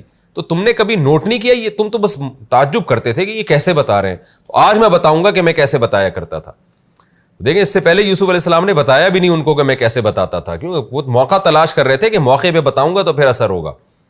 تو اس لیے یوسف علیہ السلام نے فرمایا لا یاتیکما طعام، دیکھو تمہارے پاس کھانا نہیں آتا تھا یا آتا ہے، ترزقانہ، جو کھانا تمہیں دیا جاتا ہے، الا نبأتکما، مگر میں تمہیں بتا دیا کرتا ہوں، بتاویلہ، اس کی پہلے سے تفصیل، قبل ان یاتیکما، اس سے پہلے کہ وہ تمہارے پاس آئے۔ تو تم نے یہ بات شاید نوٹ نہیں کیا، آج میں تمہیں، یا نوٹ کی ہوگی تو تم نے اس کو شعبدہ سمجھ کے رد کر دیا ہوگا کہ بھئی حیرت کی باتیں کیسے بتا دیتا ہے، کوئی شعبدہ سمجھ لیا ہوگا، کوئی جادو سمجھ لیا ہوگا۔ نہ ذالکما مما علمنی ربی، یہ میں بتاتا ہوں اس لیے جو میرے رب نے مجھے سکھایا ہے، یعنی یہ وحی کے ذریعے میں تمہیں بتاتا ہوں، میرا رب مجھے بتاتا ہے، اس کے بتانے سے میں تمہیں بتا دیتا ہوں۔ اب سوال پیدا ہوتا ہے، میرے رب نے مجھے یہ مقام کیوں دیا کہ ایسا میرا رب سے کانٹیکٹ ہے، اس نے مجھے پیغمبر بنا لیا؟ تو یہ جو روحانی نعمت میرے رب نے مجھ پہ کی ہے، ایک نیکی ہے جو اللہ نے جس کی ہمیں توفیق دی ہے، اس نیکی کی برکت ہے کہ مجھ کو اللہ نے سلیکٹڈ بنا لیا ہے۔ تو تم بھی وہ نیکی کر لو تو اللہ تمہیں بھی کچھ اعلیٰ مقام دے دے گا۔ ظاہر ہے نبوت تو نہیں ملے گی، وہ تو اللہ کی طرف سے خاص بندوں کو ہی ہوتی ہے، لیکن تمہیں بھی مادی اور روحانی نعمتیں ملنا شروع ہو جائیں گی۔ وہ میں نے نیکی کیا کی ہے، انی ترکت ملت قوم، کہ ہم ایسی قوم کو فالو کرتے ہی نہیں ہیں جو اللہ اور آخرت پر ایمان نہیں رکھتے، اور میں فالو کرتا ہوں اپنے باپ دادا کو، ابراہیم، اسحاق اور یعقوب، اور ان میں کیا کوالٹی تھی؟ ما کان لنا نشرک باللہ من شیء، ہمارے لیے یہ مناسب ہی نہیں ہے، اس کا امکان ہی نہیں ہے کہ ہم اللہ کے ساتھ کسی کو ذرہ برابر بھی شریک کریں۔ تو جو مذہب کی جو بیس ہماری شروع ہوتی ہے وہ توحید سے شروع ہوتی ہے، تو ہم توحید پرست لوگ ہیں اور ہم شرک کی بدبو کو برداشت نہیں کر سکتے۔ یہ سب سے پہلی سیڑھی ہے اس روحانی ترقی کے لیے جس ترقی پر اللہ نے مجھے گامزن کیا ہے، جس ترقی کی طرف میں جا رہا ہوں۔ کیا خوبصورت انداز ہے آپ دیکھیں تبلیغ کا. اور آج ہم لوگوں کا اسٹائل دیکھیں, ہم بجائے دین کے قریب کرنے کے لوگوں کو اور دور کر دیتے ہیں. تو وقت چونکہ ہمارا کمپلیٹ ہو چکا ہے, تو انشاءاللہ اگلے ایپیسوڈ میں پھر یہیں سے اس آیت کی تفسیر شروع کروں گا. اگلے ایپیسوڈ میں ہم انشاءاللہ سورہ یوسف کا رکوع نمبر 5 اور 12ویں پارے کا رکوع نمبر 15, تو یہاں سے انشاءاللہ میں اس کی تفسیر شروع کروں گا کہ انی ترکت ملت قوم لا یؤمنون باللہ وہم بالآخرۃ ہم کافرون وما علینا الا البلاغ. بسم اللہ الرحمن الرحیم. سورہ یوسف کا رکوع نمبر 5 اور 12ویں پارے کا رکوع نمبر 15 چل رہا تھا, اور ہم اس آیت تک پہنچے تھے, اس کی تفسیر یہاں تک پہنچے تھے, انی ترکت ملت قوم لا یؤمنون باللہ وہم بالآخرۃ ہم کافرون, آیت نمبر 37. یوسف علیہ السلام نے خواب کی تعبیر بتانے سے پہلے اپنا تعارف کروایا کہ دیکھو تمہارے پاس کھانا آئے گا, آتا ہے, میں تمہیں پہلے سے بتا دیتا ہوں, تم بھی یہ چیز نوٹ کر رہے ہو. یہ وہ علم ہے جو میرے رب نے مجھے دیا. تو پہلے یوسف علیہ السلام نا اپنا پیغمبر ہونا ان کے سامنے ثابت کر رہے ہیں. انسان کا انٹروڈکشن ہوتا ہے, وہ اپنا منصب بتاتا ہے, تو سامنے والا پھر اس کی بات غور سے سنتا ہے. اور پھر بتا رہے ہیں کہ مجھے جو اللہ نے یہ مقام عطا فرمایا کہ مجھے نبوت دی, مجھے وحی کے ذریعے پہلے سے علم ہو رہا ہے کہ میں تمہیں پہلے سے بتا دیا کرتا ہوں. یہ ایک معجزہ جو میرے ساتھ ہوا, یہ کیوں؟ اس لیے کہ میں نے ایسی قوم کی ملت کو چھوڑ دیا جو اللہ اور آخرت پر ایمان نہیں رکھتے تھے. یہ اسلام کی بیس ہے, اللہ اور آخرت پر ایمان. اس کی وجہ سے اسلام اور دیگر نظریات ایک دوسرے سے الگ الگ ہوتے ہیں. تو حضرت یوسف علیہ السلام نے بالکل اسلام کی بیسک بات بتائی ان کو, دین برحق کی بیسک نالج دی ان کو. اس دین برحق کا جو تعارف کروایا وہ بالکل بیسک, کہ خدا کے وجود پر ایمان, ایک خدا پر ایمان, اور موت کے بعد کی زندگی پر ایمان. تو بتایا کہ مجھے اللہ کی طرف سے یہ انعام اس بیس پہ ملا ہے. وَاتَّبَعْتُ مِلَّةَ آبَائِي, صرف چھوڑ دینا کافی نہیں ہے برے لوگوں کی ملت کو, بلکہ پھر صحیح ملت کو فالو کرنا بھی ضروری ہے. اس کے لیے یوسف علیہ السلام نے کیا فرمایا, میں نے اپنے باپ دادا کی ملت کو فالو کیا ہے, ابراہیم, اسحاق اور یعقوب. اور یہ باپ دادا برائے باپ دادا نہیں, بلکہ ان کے اندر ایک کوالٹی تھی جس کی وجہ سے ان کو میں نے فالو کیا ہے. ورنہ صرف باپ دادا ہونے کی بیس پہ کسی کو فالو کرنا, یہ تو سبھی کر رہے ہوتے ہیں. تو میرے باپ دادا میں کوالٹی تھی, وہ کیا تھی؟ ما کان لنا ان نشرک باللہ من شیء, ہماری شان ہی نہیں ہے. میں نے بار بار بتایا نا, ما کان لنا, کانا یکون لنا جب آتا ہے اس کا مطلب یہ ہو ہی نہیں سکتا ہم سے. ہماری شان ہی نہیں ہے کہ ہم اللہ کے ساتھ کسی کو ذرا بھی شریک کریں. ذالک من فضل اللہ علینا, یہ اللہ کے جو ہم پر فضل ہیں ان میں سے ایک فضل ہے یہ کہ ہم شرک نہیں کرتے. وعلی الناس, اور یہ لوگوں پر بھی اللہ کا فضل ہے. کیا مطلب؟ اللہ نے شرک کو حرام قرار دیا, اور اللہ نے توحید پرست لوگ, ہم جیسے توحید پرست لوگ پیدا کیے تاکہ توحید دنیا میں زندہ رہے. تو یہ اللہ کا صرف ہم پر نہیں بلکہ لوگوں پر بھی فضل ہے تاکہ لوگ اس کو فالو کریں. وَلَكِنَّ أَكْثَرَ النَّاسِ لَا يَشْكُرُونَ, لیکن لوگوں میں اکثر لوگ شکر ادا نہیں کرتے. کیا مطلب؟ ناشکری میں یہ چیز بھی داخل ہے کہ آپ نعمت کی ناقدری کریں. کوئی آپ کو بہت قیمتی گفٹ دیتا ہے, آپ اٹھا کے اس کو پھینک دیں, تو یہ بھی نعمت کی ناقدری ہے. تو اللہ نے ہم کو توحید کی ایک نعمت دی ہے, اس عقیدے کے اختیار کرنے کا حکم دیا, تو لوگوں کو چاہیے تھا اس عقیدے کو لے لیتے, اس لیے کہ اس میں ان کا دنیا کا بھی فائدہ اور آخرت کا بھی فائدہ. لیکن لوگ شکر نہیں کرتے. کیا مطلب؟ اس نعمت کی ناقدری کی, اور یہ عقیدہ چھوڑ کر شرک والا عقیدہ انہوں نے اختیار کرنا شروع کر دیا. کیسا بہترین یوسف علیہ السلام نے اپنا تعارف بھی کروا دیا, اور کتنی بہترین انداز میں ان کو توحید جو دین برحق کی بیس ہے اس کی تبلیغ بھی کر دی, اور موٹیویٹ بھی کر دیا اس پہ. تو شروع میں موٹیویشن ہے, اس کے بعد پھر اس کے دلائل دے رہے ہیں. موٹیویشن ایسے ہے کہ اس عقیدے کو اختیار کرنے پر یہ انعامات مجھے ملے ہیں. قطع نظر اس سے کہ یہ عقیدہ صحیح ہے یا غلط ہے, یہ تو میں بعد میں بتاؤں گا, لیکن اس عقیدے کو اختیار کر کے فائدے کیا ہوئے ہیں؟ فائدے یہ ہوئے ہیں کہ مجھے وحی آنا شروع ہے, اور میں وحی کے ذریعے تمہیں بتا دیتا ہوں کہ تمہارے پاس کون سا کھانا آئے گا. یہ سب چیزیں میں پہلے سے تمہیں بتا رہا ہوں. یہ جو اللہ تعالیٰ کی طرف سے انعامات ہو رہے ہیں عقیدہ توحید کی وجہ سے ہو رہے ہیں, اور یہ صرف ہم پہ نہیں ہے, لوگوں پر بھی اللہ کا یہ بہت بڑا احسان ہے. تو اس سے ان کو عقیدہ توحید کی طرف لانے کی ترغیب دینا مقصد ہے. اب آگے عقلی دلائل دے رہے ہیں کہ کامن سینس کی بات ہے. یا صاحب السجنی، اے میرے جیل کے دوستو، ارباب متفرقون، تم خود بتاؤ بہت سارے خدا جو ایک دوسرے سے متفرق بھی ہوں، خیرون وہ زیادہ بہتر ہیں، یعنی ان کو معبود بنانا زیادہ بہتر ہے، ام اللہ یا ایک اللہ، الواحد جو اکیلا ہے، القہار اور ہر چیز پر غالب ہے. یہ بھی بڑی زبردست انداز سے آپ نے عقلی دلیل دی ہے. اس کو کہتے ہیں عقل سے دلیل دینا، یعنی ایسی بات کرنا جو بالکل عقل کو اپیل کر رہی ہو. کیا مطلب؟ بہت سارے خدا چاہے وہ ایک جیسے ہی ہوں وہ بھی بہتر نہیں ہوتے. مالک ہمیشہ ایک ہوتا ہے. آپ کے بہت سارے باس ہو جائیں، ایک عورت کے جو ہے نا شوہر چونکہ عورت کے لیے بمنزل حاکم کے ہوتا ہے، بہت سارے شوہر ہو جائیں، یا گھر کا سربراہ بہت سارے ہو جائیں، ملک کے صدر بہت سارے ہو جائیں، ملک کے وزیر اعظم بہت سارے ہو جائیں، تو وہ بے شک آپس میں متحد اور متفق ہوں تو بھی ملک نہیں چل سکتا، اور ایک عام آدمی کنفیوز ہوگا کہ کس کی مانوں کس کی نہ مانوں میں. تو یوسف علیہ السلام کہہ رہے ہیں تم لوگوں نے جو ڈھیر سارے خدا بنائے ہوئے ہیں، وہ اس کا بھگوان وہ ہے، وہ والا دیوتا وہ ہے، فلانا کام کرنے کا وہ ہے. تو ایک تو بہت سارے ہونا ہی ٹینشن کے لیے کافی ہے. نمبر دو، وہ بہت سارے ہیں بھی متفرق، وہ سیم نہیں ہے، ایک جیسے نہیں ہیں. ہر شخص کا ایک الگ الگ جو ہے نا مشرکین نے وہ ذمہ داری سونپی ہوئی ہوتی ہے، یہ کرے گا، یہ کرے گا. تو یہ سارے جو ڈیفرنٹ قسم کے متفرق خدا ہیں جن کو پتہ ہی نہیں کہ کون سا خدا کس بات سے خوش ہوتا ہے، یہ بہتر ہیں یا ایک اللہ کہ اس کی دو صفات ہیں. نمبر ایک تو وہ ایک ہے، ایک کو معبود بنانا آسان ہے، اس میں انسان ایک سے دل لگانا آسان ہے، ایک سے اپنے راز و نیاز کی باتیں کرنا آسان ہے، ایک کے بارے میں یہ پتا ہو کہ سب کچھ یہی میرے مسئلے حل کرے گا، یہ آسان ہے.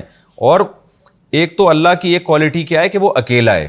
نمبر دو القہار، اور سب پر غالب بھی ہے، پاورفل ہے. اگر ایک ہوتا مگر پاورفل نہ ہوتا، جیسے سیاسی حکومتیں ہوتی ہیں نا، وزیر اعظم تو ایک ہی ہوتا ہے مگر اس کو پتہ ہی نہیں ہوتا کہ اس کے اختیارات ہیں کیا کیا، پاورفل نہیں ہوتا. ایک خدا ہے جو ہر چیز پر غالب بھی ہے، تو بہتر نہیں ہے کہ جو سب سے بڑا ہے اسی کو بس اپنا معبود بناؤ، سب کی اس کی سب پہ چلتی ہے، اس پہ کسی کی نہیں چلتی. تو بتاؤ تمہاری عقل کیا کہتی ہے. پھر آگے جب دونوں طرح سے دلائل دے دیے، موٹیویٹ بھی کر دیا ان کو توحید کے بارے میں، اور ایک خدا کے برحق ہونے کی عقلی دلیل بھی دی، اب جھوٹے خداؤں کی برائی بیان کر رہے ہیں. پہلے اصل خدا کی اہمیت آ جائے نا. دیکھیں یوسف علیہ السلام اگر شروع سے ہی شروع کر دیتے جھوٹے خداؤں کو برا بلا کہنا، تو وہ بدک جاتے کہ آپ تو ہمارے خداؤں کو برا بلا کہہ رہے ہو، آپ تو ہمارے معبودوں کو برا بلا کہہ رہے ہو. تو یوسف علیہ السلام نے بڑے ترتیب سے یہ کلام کیا کہ پہلے ان کو توحید کی نعمت کا نعمت ہونا بیان کیا کہ دیکھو ایک نعمت تو تم نے اپنی آنکھوں سے دیکھی ہے، میں تمہارے سامنے معجزے پیش کر رہا ہوں، یہ معجزے مجھے توحید کی برکت سے ملے ہیں. پھر عقلی دلیل دی کہ اس خدا کی اہمیت کا کیوں انکار کرتے ہو تم. اس کے بعد اب جیل کے جو قیدی ہیں وہ یہ سننے کے لیے تیار ہوں گے کہ ان کے معبودوں کو برا بھلا کہا جا سکے.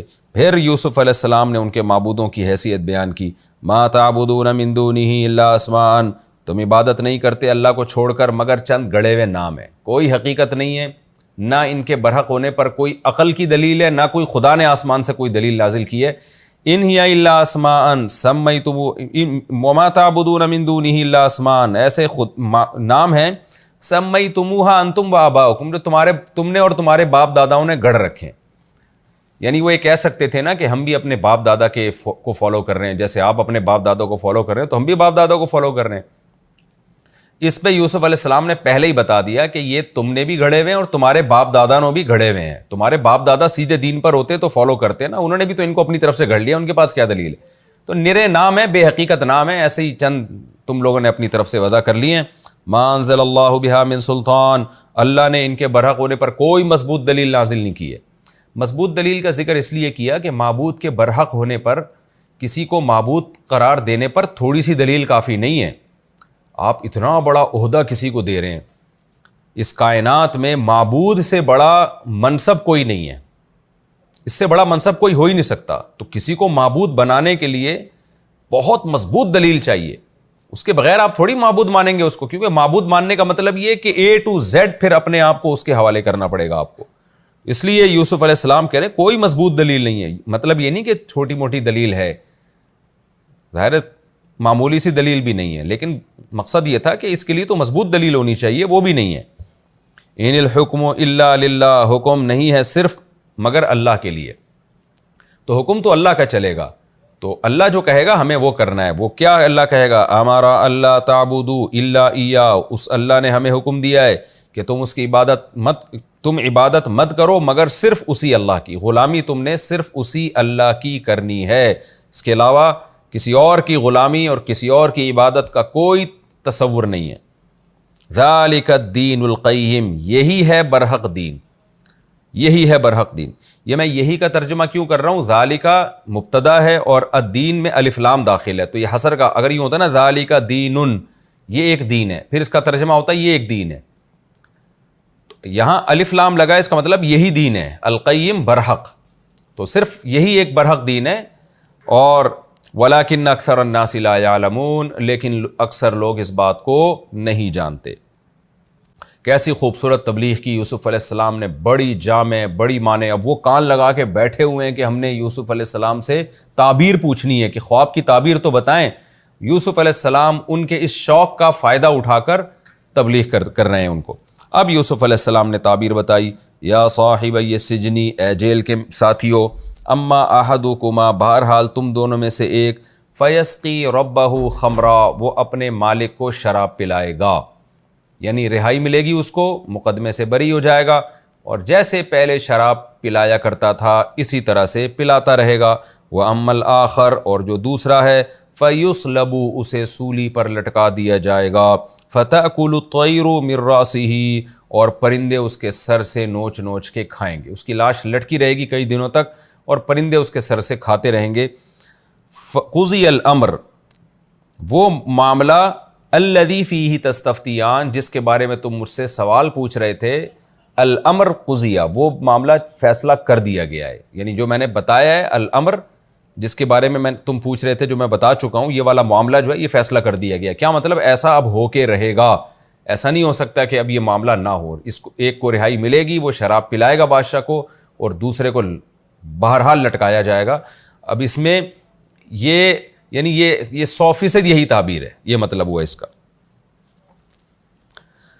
وقال للذی ظن انہ ناج منہما، خواب کی تعبیر یوسف علیہ السلام نے بتا دی. اب ہمیں اس کا تذکرہ نہیں ملتا کہ ان دونوں نے اسلام قبول کیا یا نہیں کیا، دین برحق کو مانا یا نہیں مانا، یہ اللہ ہی جانے. ہو سکتا ہے دونوں نے مان لیا ہو سکتا ہے دونوں نے نہ مانا ہو سکتا ہے ایک نے توحید کا اقرار کر لیا ایک نے نہ کیا، وہ ان کی قسمت.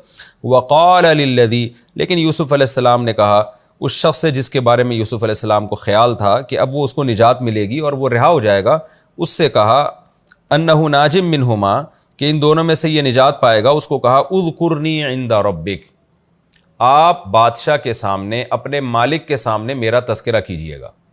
بتائیے گا کہ ایک آدمی جیل میں بے گناہ پڑا ہوا ہے، جس کو عزیز مصر نے جیل میں ڈال دیا، آپ ہی کے محل کا ایک آفیسر ہے جس نے مجھے ایک بے گناہ قیدی کو جیل میں ڈال رکھا ہے. تو بادشاہ سے تذکرہ کرنا شاید میری رہائی کی کوئی صورت بنے.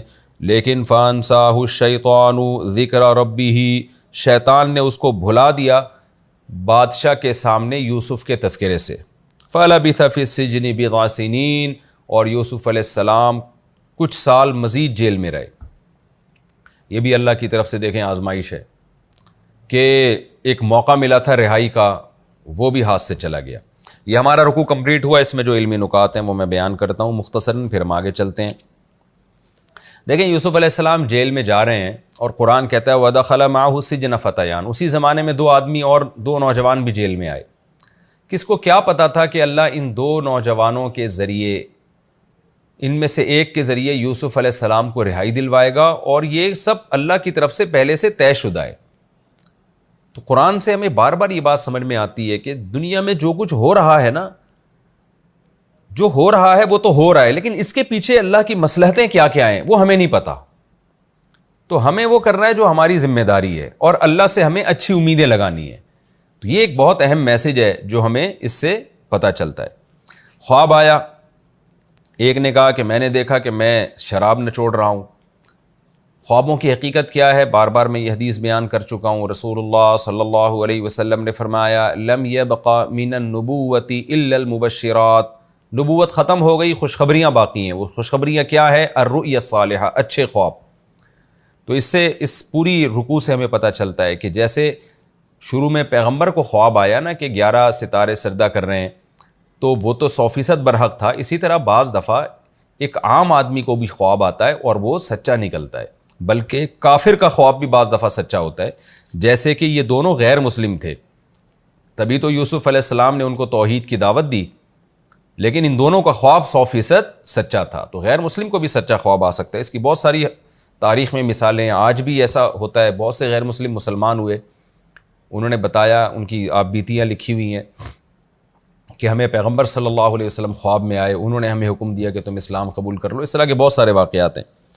تو ایک نے کہا اچھا یہ ایک ہمیں بات معلوم ہوئی کہ غیر مسلم کا خواب بھی سچا ہو سکتا ہے. یہ دوسرے پوائنٹ کی بات تھی. تیسری بات پوائنٹ کی ہے کہ یوسف علیہ السلام نے انہیں یہ کہا تعبیر بتانے سے پہلے کہ تم بتاؤ کہ تمہارے پاس جو کھانا آتا ہے میں تمہیں پہلے سے بتا نہیں دیتا. یوسف علیہ السلام نے ان کو پہلے سے بتا دیا کرتے تھے آج یہ آئے گا، آج یہ آئے گا. تو یوسف علیہ السلام ایک طرح کی اپنی تعریف کر رہے ہیں.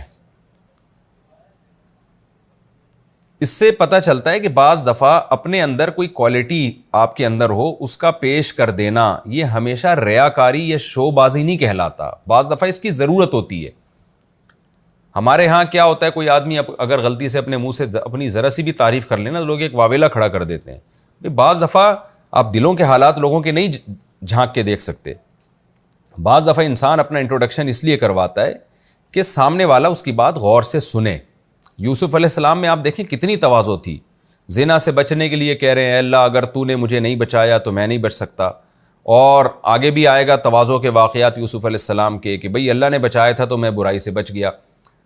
تو یہاں بھی یوسف علیہ السلام جب اپنی تعریف کر رہے ہیں اور ساتھ میں پھر یہ بھی کہہ رہے ہیں ذالکما مما علمنی ربی، یہ میرا کمال نہیں ہے، یہ تو میرے رب نے مجھے بتایا ہے. لیکن بہرحال بتایا تو مجھے ہے نا، اور مجھ پر تو احسان کیا، تو اس احسان کو بیان کرنے میں کوئی حرج نہیں ہے اگر اس میں کوئی بڑی مصلحت ہے. آج لوگ مجھ سے مسئلہ پوچھ رہے ہوتے ہیں کہ جی ہمارے ابا اپنے فضائل ہمارے سامنے بیان کر رہے ہوتے ہیں کہ بیٹا میں نے تمہیں ایسے پالا، یوں کیا، میری اطاعت کرو. تو ابا اپنی تعریفیں کیوں کر رہے ہیں ہمارے سامنے؟ ایک کیس میرے پاس ایسا بھی آیا. تو میں نے کہا بھائی آپ نالائقی کر رہے ہو تو باپ بتائے گا نا کہ میں نے آپ پر احسانات کیے، تو ان احسانات کا تقاضا یہ ہے کہ اب آپ میری اطاعت کرو. تو ایسے موقع پہ احسان بیان کر دینا یا ایسے موقع پہ اپنی فضیلت بیان کر دینا اس میں کوئی گناہ نہیں ہے. اپنے فضائل بیان کرنا اس وقت گناہ ہے جب اس میں کوئی بڑی حکمت نہ ہو اور آپ کا مقصد شو مارنا ہو. یہ اس صورت میں بہرحال یہ ناجائز ہے. اور اس میں چوتھے نقطے کی بات یہ تبلیغ میں مصلحت، کہ ایسا ہی نہیں کہ جب آپ چاہیں جس کو چاہیں دعوت دینا شروع کر دیں. یوسف علیہ السلام ان کے پاس جیل میں کتنا عرصہ رہے، دعوت نہیں دی انہوں نے، لیکن یہاں کیسی بہترین دعوت دی ہے، موقع مل گیا. کیوں؟ اب دعوت پھینکنے والی بات نہیں ہے، بلکہ اب آپ کو پتہ ہے کہ یہ لوگ میری بات کو غور سے سنیں گے. میرا اکثر معمول ہے کہ لوگ مجھے کہیں شادی بیاہ میں بلائیں تو ایک تو میں جاتا کم ہوں، لیکن کہیں جانا بھی ہو تو میں وہاں بیان کرنا میں نے چھوڑ دیا ہے. بہت لوگ اصرار کرتے ہیں کہ جی آج ولیمے کی دعوت ہے اس میں آپ بیان کریں، شادی کی دعوت ہے اس میں آپ بیان کریں. میں نے بہت تجربہ کیا ہے کہ لوگ آئے ہوتے ہیں دھوم دھڑکے کی نیت سے، کھانے پینے کی نیت سے، وہاں مولانا صاحب کا 1 گھنٹے کا بیان ہو جائے لوگ پریشان ہونا شروع ہو جاتے ہیں، توجہ نہیں دے رہے ہوتے. تو یہ بھی ایسا ہی ہے کہ آپ ایسی محفل میں جا کے بات نہ کریں جہاں لوگ آپ کو لفٹ نہیں کرا رہے، بات سن نہیں رہے ہیں. وہاں یہ اس کی علامت ہوگی آپ دین کی بات پھینک کے آ رہے ہیں. وہاں اعلان ہو جانا تو ٹھیک ہے جی فلاں جگہ فلاں کا بیان ہوگا آپ وہاں تشریف لے آئیں، لیکن علماء کو اپنی بات کو پھینکنا. شادی بیاہ میں کیا ہوتا ہے، لوگ گول کرسیوں میں بیٹھے ہوئے ہوتے ہیں، اتنا بھی نہیں ہوتا کہ جو بیان کر رہا ہے اس کی طرف رخ کر کے بیٹھ جائیں.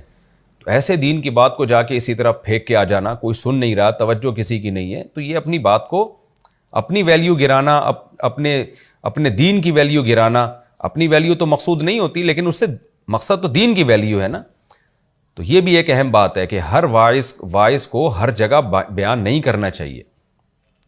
بیان کا ایک موقع ہوتا ہے، وہ دیکھے کہ لوگ ابھی متوجہ ہیں یا نہیں ہیں. متوجہ نہیں ہیں تو پہلے ان کو متوجہ کرے اچھی طریقے سے. اسی طرح ایک شادی میں نے دیکھا کہ ایک بڑے خوش لوگ بیٹھے ہوئے ہیں کھانے کے انتظار میں، جو شادی بیاہوں میں ہوتا ہے، تو وہاں ایک مولانا صاحب کو بلایا گیا دعا کرانے کے لیے. انہوں نے اتنی لمبی رو کے دعا کرائی، آدھا گھنٹہ او چیخو پکار، وہ روئے جا رہے ہیں. تو مجھے یہ بھی بہت عجیب سا لگا کہ یہ محفل نہیں ہے رونے دھونے کی، یہ خوشی کا موقع ہے. تو آج ہم دیکھتے نہیں ہیں کہ کون سی بات کہاں کرنے کی ہے، یہ تو رونے، اور لوگ رو بھی نہیں رہتے، لوگ تیار ہو کے، خواتین جو اپنے جب ہوں گی وہ پردے کے پیچھے، تو وہ تو اتنا میک اپ لگا کے آئی ہوئی ہوتی ہیں، وہ تو ایک آنسو ان کا نکلے تو سارا میک اپ خراب ہونے کا خطرہ ہوتا ہے. تو مجھے بہت عجیب لگ رہا تھا کہ یہ مولانا صاحب کو کیا ہو گیا، یہ کوئی موقع ہے رونے دھونے کا؟ تو ہر اچھی بات ہر جگہ کہنے کی نہیں ہے، ہر اچھا عمل ہر جگہ کرنے کا نہیں ہوتا، مصلحت، حکمت، یہ ساری چیزیں دیکھنی پڑتی ہیں. تو یہ ہمیں یوسف علیہ السلام کے اس واقعے سے پتہ چلتا ہے کہ اتنا عرصہ یوسف علیہ السلام تلاش میں تھے، موقع ملا تو بتاؤں گا. دیکھیں اگر یوسف علیہ السلام شروع میں ہی تبلیغ شروع کر دیتے تو ہو سکتا ہے وہ چڑ جاتے، وہ کہتے ہیں یار اس بندے، وہ تعبیر ہی پوچھنے نہ آتے، کہتے ہیں بھائی اس بندے سے تعبیر نہ پوچھو، تعبیر پوچھو گے نا یہ اپنی پھر دوبارہ سے تبلیغ شروع کر دے گا. تو اس بات کا بھی خطرہ موجود ہوتا ہے. تو اس لیے یوسف علیہ السلام نے موقع دیکھ کے تبلیغ شروع کی، اور پھر کتنا بہترین انداز اس تبلیغ میں بھی آپ دیکھیں. یہ ہم پانچواں پوائنٹ ہم اس کو کہہ سکتے ہیں. اس میں بھی یہ نہیں کہ یوسف علیہ السلام نے پہلے ان کے معبودوں کو غلط قرار دینا شروع کر دیا. شروع میں یہ بھی کہہ سکتے تھے کہ تمہارے گڑھے ہوئے معبود ہیں، ان کی کوئی حقیقت نہیں ہے، تو اس سے بھی وہ ایک دم غصے میں آ سکتے تھے. تو یوسف علیہ السلام نے پہلے یہ بتایا کہ توحید کے فائدے کیا ہیں. توحید کا فائدہ یہ ہے کہ ہمیں نعمتیں ملی ہیں، مجھ کو نبوت مل گئی، اور میرے باپ دادا پر بھی اللہ کا احسان ہوا. توحید کا یہ فائدہ ہے، تو تم بھی توحید پر عمل کرو، دنیا اور آخرت کی برکتیں ملیں گی. اور دوسرا پھر شرک کے جائز ہونے پر اللہ نے کوئی دلیل نازل نہیں کی اس پر، آخر میں تم ان کے معبودوں پہ آئے ہیں کہ تم جس کی بات کر رہے ہو بتاؤ ان کے بھرک ہونے کی کیا دلیل ہے. تو داعی کو اور مبلغ کو بہت ہوشیار رہنا چاہیے، تبلیغ کا موقع بھی صحیح ہو اور تبلیغ کا طریقہ بھی صحیح. علماء نے اس کو سمرائز کیا اس طرح سے کہ موقع دیکھ کے بات کی جائے، اور بات بھی سلیکٹڈ الفاظ ہوں. بات کیا کرنی ہے اور کس وقت کرنی ہے، ان دونوں چیزوں کا جب تک آپ سوچ بچار کے فیصلہ نہ کریں اس وقت تک آپ کو تبلیغ کرنے کی اجازت نہیں ہے. تو یہ بھی اہم پوائنٹ کی بات تھی. پانچواں یا چھٹا پوائنٹ کیا ہے کہ ذالک الدین القیم، کہ صرف یہی سیدھا دین ہے. آج آپ کو پتہ ہے اتحاد بین المذاہب کے نام پہ اور جوڑ پیدا کرنے کے لیے اور محبتوں کو فروغ دینے کے لیے لوگوں نے سب چیزوں کو، سب مذہبوں کو خلط ملط کرنا شروع کر دیا ہے کہ بھئی یہ بھی ٹھیک ہے تو یہ بھی ٹھیک ہے، وہ بھی ٹھیک ہے تو وہ بھی ٹھیک ہے. آپ نے دیکھا کچھ لوگ بہت ہی براڈ مائنڈڈ قسم کے ہو گئے ہیں کہ سب لوگوں کے ساتھ ہی بھئی بنا کے رکھو، سب مذہب ٹھیک ہیں، ہر مذہب کی اچھی بات لے لو. یوسف علیہ السلام نے کیا کہا؟ ذالک الدین القیم، جس دین کی میں تمہیں دعوت دے رہا ہوں یہی سیدھا دین ہے. کیا مطلب؟ اس کے علاوہ سب غلط ہے. تو اسلام کے نظریے میں لچک نہیں ہے، خوب سمجھ لیں. قرآن نے 2 جگہ یہ بات کہی ہے، وَمَن يَبْتَغِ غَيْرَ الْإِسْلَامِ دِينًا فَلَن يُقْبَلَ مِنْهُ، جو اسلام کے علاوہ کسی اور مذہب کو اختیار کرے گا ہرگز قبول نہیں کیا جائے گا، اور وہ آخرت میں خسارے والوں میں سے ہوگا. دوسرا اس قرآن میں کیا ہے؟ ان الدین عند اللہ الاسلام، دین اللہ کی نظر میں صرف اور صرف اسلام ہے. تو اسلام کا یہ واضح دعویٰ ہے کہ اسلام کے علاوہ کسی اور راستے کو برحق نہیں سمجھتا اور جہنم کا راستہ سمجھتا ہے. تو اس لیے جوڑ پیدا کرنے کے لیے اسلام کی باؤنڈری سے ہی نکلنا شروع کر دیں آپ، یا ایسی چیز کو اسلام میں داخل کر دیں جس کا اسلام سے تعلق نہیں ہے، اس کی آپ کو اجازت نہیں ہے. جیسے کسی کو دائرہ اسلام سے نکالنا یاد رکھیں حرام ہے، بہت بڑا جرم، ایسے ہی جو نکلا ہوا ہے نا اس کو دائرہ اسلام میں زبردستی لانا بھی غلط ہے. لانے کا مطلب یہ کہ وہ ہے مسلم نہیں اور آپ نے اس میں مسلم کا فتویٰ لگا دیا کہ مسلم ہے. تو ایسا نہیں ہے. اسلام کا ایک باؤنڈری ہے، جو اس کے اندر ہوگا تو اس کو ہم مسلم کہیں گے، جو اس کے اندر نہیں ہوگا تو جوڑ پیدا کرنے کے لیے ہم اس کو مسلم نہیں کہہ سکتے. لوگ کہتے ہیں نا قادیانیوں کو آپ مسلم کہہ دیں، نہیں کہہ سکتے بھائی، یہ اسلام کے بنیادی عقائد ہیں، ان کے خلاف تو وہ غیر مسلم ہے، کافر کہلائیں گے وہ. تو یہاں بھی ایسا ہی ہے کہ بتا دیا کہ صرف یہی دین ہے، اس کے علاوہ کچھ بھی نہیں ہے. ہاں یہ ضرور ہے جوڑ پیدا کرنے کے لیے انسانیت کے ناطے سے غیر مسلم کے ساتھ آپ اچھا سلوک کریں، اس کی خدمت کریں، لیکن اس کے مذہب کو صحیح کہنا شروع کر دینا یا اس کی مذہبی رسومات میں شرکت شروع کر دینا، اس کی آپ کو اجازت نہیں ہے. اور یہ جو یوسف علیہ السلام نے فرمایا قضی الامر الذی فیہ تستفتیان، جو تم مسئلہ مجھ سے پوچھ رہے ہو اب جو میں نے تعبیر بتائی ایسی ہی ہوگی. اب تو خوب سمجھ لیں خوابوں کی تعبیروں کے بارے میں ایک صحیح حدیث ہے جس میں آپ صلی اللہ علیہ وسلم نے فرمایا خواب اس وقت تک لٹکا رہتا ہے جب تک اس کی تعبیر نہ بتا دی جائے. تو جو تعبیر بتا دی جاتی ہے پھر وہی نکلتی ہے، بشرطے کہ سچا خواب ہو. ایسا ہی نہیں کہ الٹے سیدھے خیالات آ رہے ہیں. تو جب کوئی آپ کو خواب آئے نا تو آپ کسی ماہر سے تعبیر پوچھا کریں جو آپ کا خیر خواہ ہو، کیونکہ جو تعبیر بتائی جائے گی نا پھر وہی نکلتی ہے. جو آپ کے بارے میں برا سوچتے ہیں وہ چونکہ نیگیٹیوٹی ان کے سوچ میں ہوتی ہے تو وہ غلط وہ الٹی چیز بتا رہے ہوتے ہیں، آپ کو نقصان والی چیز بتا رہے ہوتے ہیں. اس میں خطرہ ہوتا ہے کہ آپ کو نقصان نہ ہو جائے. البتہ یہ ضرور ہے، علماء نے یہ بیان کیا ہے کہ یہ جو حدیث میں آتا ہے کہ خواب کی جو تعبیر بتائی جائے وہی ہوتی ہے، یہ اس صورت میں ہے کہ جب خواب میں اس تعبیر کا احتمال بھی ہو، کوئی لنک ہو اس کا تعبیر سے. مثال کے طور پر آپ کو خواب آیا، ایک مثال دے رہا ہوں میں، آپ نے خواب میں دیکھا کہ میں بہت زیادہ دودھ پی رہا ہوں. اب اس کی بہت ساری تعبیریں ہو سکتی ہیں. دودھ جو ہے خیر کثیر ہے، ایک یعنی کامل غذا ہے. بچہ صرف دودھ ہی پہ پل رہا ہوتا ہے 2 سال تک یا 1 سال تک، تو یعنی ایک خیر کثیر سے تعبیر کیا گیا ہے. اب کوئی اس کی مختلف تعبیریں بتا رہا ہے آپ کو جو یعنی ساری تعبیروں کا احتمال ہے، لیکن کوئی آ کے ایسی تعبیر بتاتا ہے کہ بالکل ہی کوئی الٹی تعبیر نا، جس کا دودھ سے کوئی دور دور کا تعلق ہی نہیں ہے. آپ کو خواب آیا کہ جی آپ دودھ پی رہے ہیں اور وہ آپ کو بتا دے کہ بھئی آپ کی بیوی کو طلاق ہونے والی ہے. اب اس کا دودھ سے کیا تعلق ہے بھلا؟ تو یہ اس طرح کی تعبیروں میں ایسا نہیں ہوگا کہ جو وہ تعبیر بتائے گا تو اس خواب کی پھر وہی تعبیر نکلے گی. نہ، چاہے وہ پہلے نمبر پہ بتا دے، یعنی خواب کی جو پہلی دفعہ تعبیر بتائی جاتی ہے نا وہ تعبیر درست نکلتی ہے. یہ مفہوم ہے حدیث کا. تو وہ پہلی دفعہ میں مراد وہ والی تعبیر ہے جس کی تعبیر ہونے کا احتمال بھی ہو. وہیں ادھر ادھر کی کوئی الٹی پھینک دے آ کے تو اس کو لفٹ نہیں کرانا چاہیے. ہاں ایسی تعبیر بتائے جس کا احتمال بھی ہو، یعنی یہ تعبیر بھی ہو سکتی ہے، یہ تعبیر بھی ہو سکتی ہے، یہ تعبیر بھی جو ممکن بھی ہو، وہ تعبیر یعنی اس خواب سے میچ کر رہی ہو، پھر ان میں جو تعبیر پہلے نمبر پہ بتائی جائے گی وہ تعبیر درست نکلتی ہے. تو اس لیے جب آپ کو خواب آئے اور آپ کو لگے کہ یہ سچا ہے، ہر خوابوں کی تعبیر نہ پوچھا کریں، آپ کو لگے کہ یہ سچا خواب ہے. دیکھیں جیسے جیل میں جو یہ قیدی تھے نا، ان کو تو پتہ نہیں روزانہ ہی خواب آتا ہوگا نا، خواب تو روز ہی آتا ہوگا. تھوڑی انہوں نے پوچھا یوسف علیہ السلام سے، اتنے دن یوسف علیہ السلام کے ساتھ رہے. اس دفعہ جب ان کو خواب آیا تو ان کو لگا کہ یہ کچھ ہمیں لگ رہا ہے کہ اس خواب یہ سچا خواب ہے، تو اس لیے انہوں نے آ کے تعبیر پوچھی. تو آج کیا ہوتا ہے، لوگ ہر صبح اٹھ کے پوچھ رہے ہوتے ہیں مجھے آج یہ نظر آیا، آج کوا نظر آیا، آج بلی نظر آئی، آج ماموں کو دیکھا میں نے، آج چاچو کو دیکھا، تو اوٹ پٹانگ چیزیں پوچھ رہے ہوتے ہیں. تو اگر آپ کو واقعی لگے کہ یہ کچھ لگ رہا ہے کہ یہ عام خوابوں سے ہٹ کے کوئی خواب ہے تو پھر اس کی تعبیر پوچھیں، لیکن یہ سوچ لیں کہ جو تعبیر پہلی دفعہ بتائی گئی بشرطے کہ وہ تعبیر خواب سے میچ بھی کر رہی ہو تو پھر وہی تعبیر آپ کی درست نکلے گی. تو اس لیے کسی ایسے شخص کو نہیں بتانا چاہیے جو آپ سے حسد کرتا ہو، جو آپ کو نقصان پہنچانا چاہتا ہو. وہ غلط سے میری مراد وہ ایسی تعبیر بتائے گا جو آپ کے نقصان میں جا رہی ہوگی، تو پھر آپ کو خطرہ یعنی اس بات کا امکان ہے کہ اس تعبیر کی وہی تعبیر نہ ہو جائے، اس خواب کی وہی تعبیر نہ ہو جائے اور آپ کو کہیں نقصان نہ ہو جائے. اور آخری ایک نقطے کی بات ہمیں یہ بھی معلوم ہوتی ہے کہ دیکھیں اللہ کے نیک بندوں پر کیسی آزمائشیں آتی ہیں. بلکہ اس سے پہلے ایک بات یہ کہ یوسف علیہ السلام نے جس کے بارے میں پتہ تھا کہ یہ بھی نجات پا کے جائے گا، اس سے سفارش کی کہ آپ بادشاہ کے سامنے میری رہائی کا انتظام کریں. آج ہمارے ہاں دین کا یہ تصور پیش کیا گیا ہے کہ مصیبتوں میں مبتلا رہنا، اس سے نکلنے کی کوشش نہ کرنا کوئی بہت بڑا ثواب ہے. بعض لوگوں کو ہو سکتا ہے نا یوسف علیہ السلام اللہ کی تقدیر پہ راضی رہتے، بس جیل میں ہیں تو بیٹھے رہتے، اللہ اللہ کرتے رہتے، وہاں بیٹھ کے نماز پڑھتے رہتے، تلاوت کرتے رہتے اور اللہ اللہ کرتے رہتے. اپنی رہائی کا انتظام کیوں کر رہے ہیں؟ کیوں سفارش کر رہے ہیں غیر مسلم سے کہ جا کے بادشاہ سے کہو کہ بھائی مجھے جیل سے نکالے؟ تو ظاہر اس لیے کر رہے ہیں کہ ہمارے ذمے ہے کہ ہم اسباب اختیار کریں مصائب سے بچنے کے. تو یوسف علیہ السلام کو اندازہ ہوا کہ بھائی یہ شخص ابھی جائے گا، رہا ہوگا، اس پر میں نے احسان بھی کیا ہے، تو مجھے امید ہے میری سفارش کرے گا بادشاہ کے سامنے، مضبوط طریقے سے جا کے سفارش کرے گا. تو یوسف علیہ السلام نے اپنی رہائی کا یہ موقع ہاتھ سے جانے نہیں دیا. تو اس سے پتہ چلتا ہے کہ پریشانیوں سے بچنے کے اسباب اختیار کرنا یہ توکل کے خلاف نہیں ہے.